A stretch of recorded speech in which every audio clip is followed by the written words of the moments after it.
అందరికీ నమస్తే అండి. భారతీయులుగా మనమంతా ఒకటే అయినప్పటికీ, భారతదేశంలో ఉత్తరాది రాష్ట్రాలు, దక్షిణాది రాష్ట్రాలు అని అంటాం.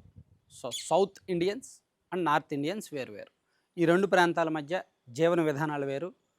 చివరికి మనిషి స్కిన్ కలర్ కూడా వేరుగా ఉంటది. ఆహారపు అలవాట్లు వేరుగా ఉంటాయి. సో, ఇవన్నీ కూడా వేరుగా ఉంటాయి. సో, అందుకే 2 కూడా ఈక్వల్‌గా ఉండాలి, బ్యాలెన్స్‌గా ఉండాలి. ఈ కల్చర్ ఇవన్నీ కూడా పార్లమెంట్ స్థాయిలో, ఢిల్లీ స్థాయిలో, దేశ రాజధానిలో ఈక్వల్ వాయిస్ ఉండాలి అని కోరుకోవడంలో తప్పు లేదు.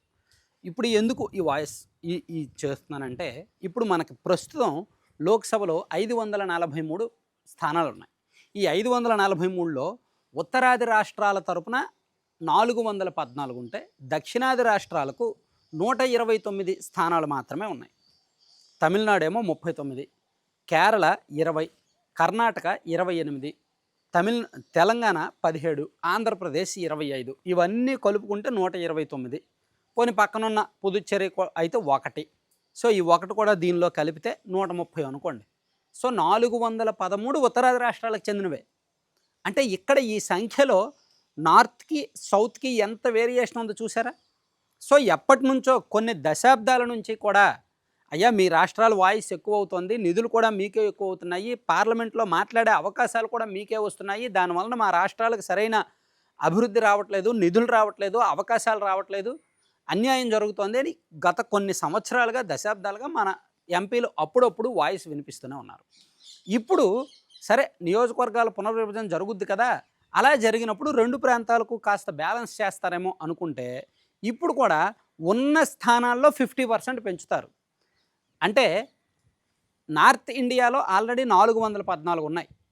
మరొక సగం దానిలో కలుస్తాయి. అంటే 212 కలుస్తాయి. కలిసి దాదాపుగా 626 స్థానాలు నార్త్ ఇండియా అవుతాయి.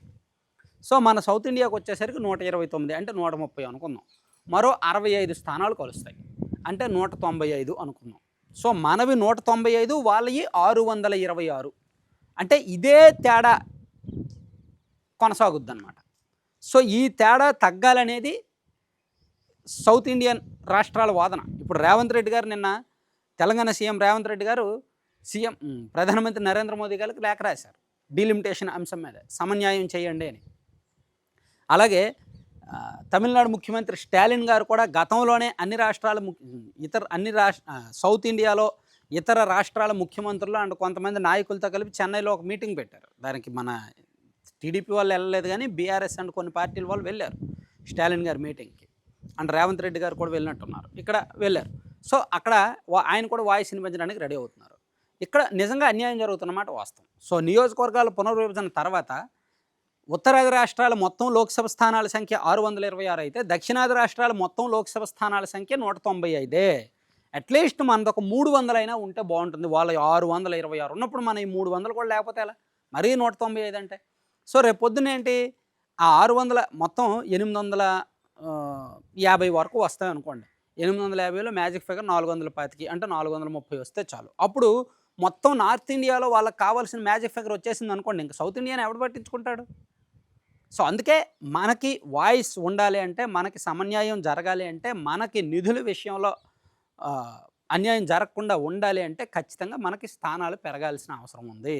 సో అందుకు ఇప్పుడు మన ప్రాంతాల నుంచి వీళ్ళందరూ కూడా ఇప్పుడు యాక్చువల్లీ డీలిమిటేషన్లో కర్ణాటకలో ఉన్న బీజేపీ ఎంపీలు మొత్తం కర్ణాటకలో 28 ఉంటే 28 మంది, నాకు తెలిసి 27, 26 బీజేపీ వాళ్ళే ఎక్కువ మంది ఉన్నారు. సో వాళ్ళందరూ కూడా దీనికి డీలిమిటేషన్కి అనుకూలమే, వాళ్ళేమో అబ్జెక్షన్ చెప్పరు. ఆంధ్రప్రదేశ్లో 25 మంది ఉంటే 25లో 21 మంది ఎన్డీఏ వాళ్ళు, టీడీపీ వాళ్ళు, జనసేన, బీజేపీ కలిపి, వీళ్ళు కూడా అడ్డు చెప్పరు. సో ఇక్కడ ఇబ్బంది లేదు. ఇక్కడ తమిళనాడులో ఉన్న మొత్తం 39లో 30 మంది అనుకుంటా డిఎంకే పార్టీ, సో వాళ్ళు వ్యతిరేకిస్తున్నారు. అండ్ తెలంగాణలో ఉన్న వాళ్ళలో 8 మంది కాంగ్రెస్ వాళ్ళు ఉన్నారు, వాళ్ళు వ్యతిరేకిస్తారు. అండ్ ఎంఐఎం ఒకళ్ళు ఉన్నారు, వాళ్ళు వ్యతిరేకిస్తారు. 9 మంది 8 మంది కాంగ్రెస్ వాళ్ళు ఉన్నారు, ఒకళ్ళు ఎంఐఎం, వాళ్ళు వ్యతిరేకిస్తారు. మిగిలిన వాళ్ళందరూ అనుకూలమే. అంటే ఓవరాల్గా ఇప్పుడు ఉన్న 129 మంది ఎంపీల్లో కూడా మేబీ ఆంధ్రప్రదేశ్లో వైసీపీని వాళ్ళు 4 కూడా వ్యతిరేకించరు డీలిమిటేషన్. ఎందుకంటే వీళ్ళు బీజేపీ తానంటే వీళ్ళు తందానా అంటారు, తప్పదు. సో అంటే ఆంధ్రప్రదేశ్లో ఉన్న 25 మంది అనుకూలం ఉంటారు డీలిమిటేషన్కి.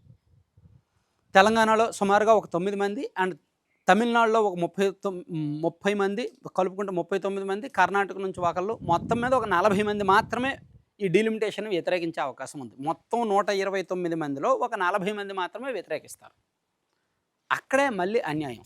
సో ఇక్కడ పార్టీలకు సంబంధం లేకుండా ప్రాంతం కోసం, మన ప్రాంతానికి అన్యాయం జరగకుండా ఉండడం కోసం గొంతెత్తితే కొంత బెనిఫిట్ ఉండొచ్చు.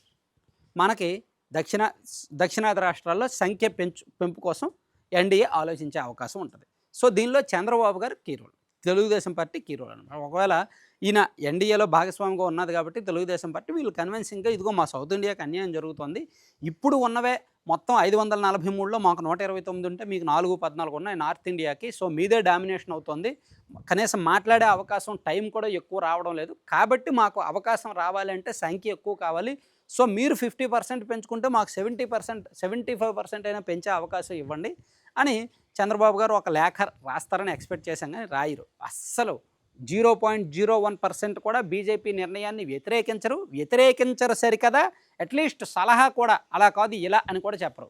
ఎందుకంటే అది చెప్పే పరిస్థితి లేదు. అది భయం అనుకోవచ్చు, అతిభక్తి అనుకోవచ్చు, అతిభజన అనుకోవచ్చు, ఏదైనా సరే. సో సౌత్కి అన్యాయం జరుగుతున్నమాట వాస్తవమా కదా. సో ఇది ఇప్పుడు డీలిమిటేషన్ జరిగాక మళ్ళీ ఒక 20-25 ఏళ్ళు డీలిమిటేషన్ జరగదు అంటే మనకి అన్యాయం మరో 25 ఏళ్ళు కొనసాగుతున్నమాట వాస్తవమా కదా. సో ఇప్పుడు నుంచి కళ్ళు తెరవాల్సిన అవసరం ఉందా లేదా. సో మరీ అతిభజన అతిభక్తి పనికిరాదు. సమస్య వస్తుంది అన్నప్పుడు, నష్టపోతున్నాం అన్నప్పుడు స్వపక్షమైనా సరే విపక్షంగా వాయిస్ వినిపిస్తేనే మంచిది. Thank you. సో కంటెంట్ చివరి వరకు చూశారు కదా, ప్రతి ఒక్కరికి ధన్యవాదాలు. కంటెంట్కి సంబంధం లేకుండా మీరు ఒకసారి స్క్రీన్ మీద యాడ్ చూస్తున్నారు కదా laddupallaem.com. సో వీలైతే వీళ్ళది ఫస్ట్ యానివర్సరీ అండి. ఈ సందర్భంగా వీళ్ళ దగ్గర కొన్ని ఆఫర్లు ఉన్నాయి. 10% డిస్కౌంట్తో పాటు ఫ్రీ షిప్పింగ్తో పాటు కొన్ని ఫ్రీ కూడా పంపిస్తున్నారు అన్నమాట కాంప్లిమెంట్గా. సో దీన్ని టేస్ట్ చేస్తున్న వాళ్ళు, బుక్ చేస్తున్న వాళ్ళు ప్రతి ఒక్కరు కూడా వాళ్ళే ప్రమోట్ చేస్తున్నారు. మన సబ్స్క్రైబర్స్ చాలామంది బుక్ చేస్తున్నారు. ఇప్పుడు యూఎస్ఏలో ఉన్న వాళ్ళు, లండన్లో ఉన్న వాళ్ళు, వాళ్ళ పేరెంట్స్కో వాళ్ళ బ్రదర్స్కో బుక్ చేసి వాళ్ళు బాగున్నాయని చెప్పడంతో ఇతరులకు కూడా రిఫర్ చేస్తున్నారు. సో అట్లా మౌత్ టాక్ అయితే బాగుంది. అందుకని మనం కూడా దీన్ని ప్రమోషన్స్ ఇంకా కొనసాగిస్తున్నాం అన్నమాట. సో మీకు కావాలి అనుకుంటే ఒక్కసారి విజిట్ చేయండి, laddupallaem.com సైట్ విజిట్ చేసి మీరు ఆర్డర్ చేసుకోండి.